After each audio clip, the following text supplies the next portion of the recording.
It's good to have you on African Free Press for the news around Africa this evening. My name is Leo Ketan. These are the stories we're tracking for you around Africa. The People's Democratic Party has faulted the judgment of the Taraba State Gubernatorial Election Tribunal ruled in favor of the All Progressive Congress APC candidate Hajia Aisha Jumai Al-Hassan as another evidence of executive interference in the judiciary.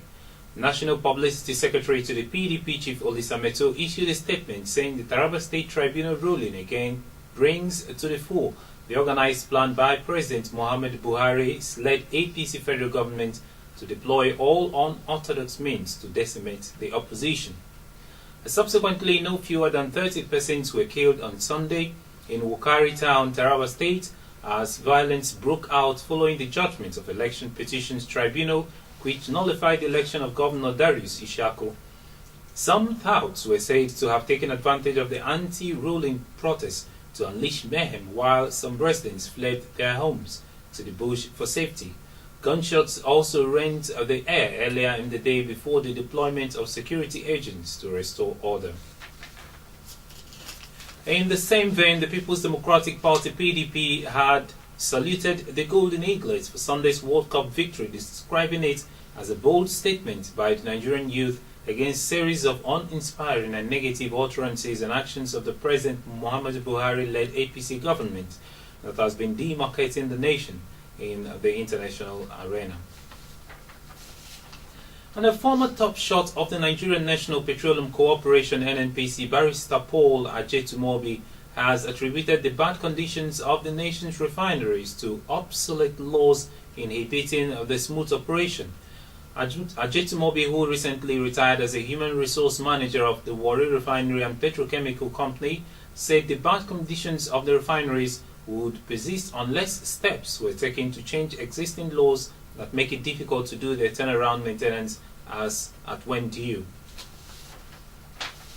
And the Justice Danladi Umar-led panel has berated the federal government for not producing witnesses against Elder Godsday Peter Orubebe. This came as the federal government docked the former Minister of Niger Delta Affairs, Elder Godsday Orubebe, before the Court of Conduct Tribunal sitting in Abuja this morning on a 4-count criminal charge bordering on money laundering and alleged bribery to the tune of 70 million naira. Orubebe mounted the accused boat at exactly 10:50 a.m., after which he pleaded not guilty to the charge, which was read to him by the clerk of the CCT. And a 36-year-old Nigerian man, Wellington Jugere, has won the World Scrabble Championship held in Perth, Western Australia. About 450 Scrabble players came from around the world to compete in the tournament that has seen its first African player crowned the champion. And violence has erupted in Burundi since President Pierre Nkurunziza announced to run for a second term, which he finally secured. 9 people have been killed by an unknown gunman in Burundi's capital, Bujumbura, as police have stepped up house-to-house searches for weapons in opposition areas of the capital on Sunday.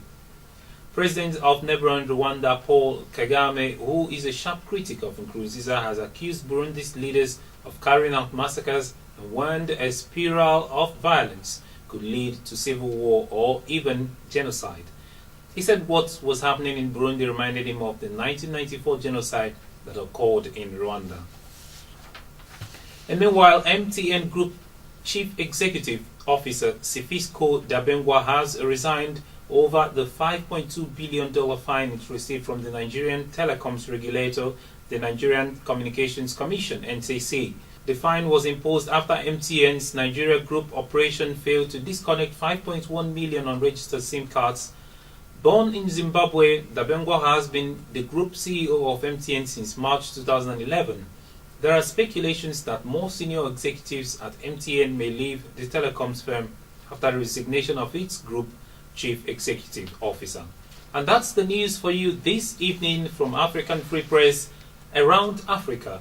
My name is Leo Oketa. For more stories, please do log on to our website at www.africanfreepress.com. Follow us on Twitter at African Free Press, like our Facebook page at africanfreepress.com, and subscribe to our YouTube channel at African Free Press. From me and the whole team in the studio this evening, it's a very good evening to you. Do enjoy the rest of your night.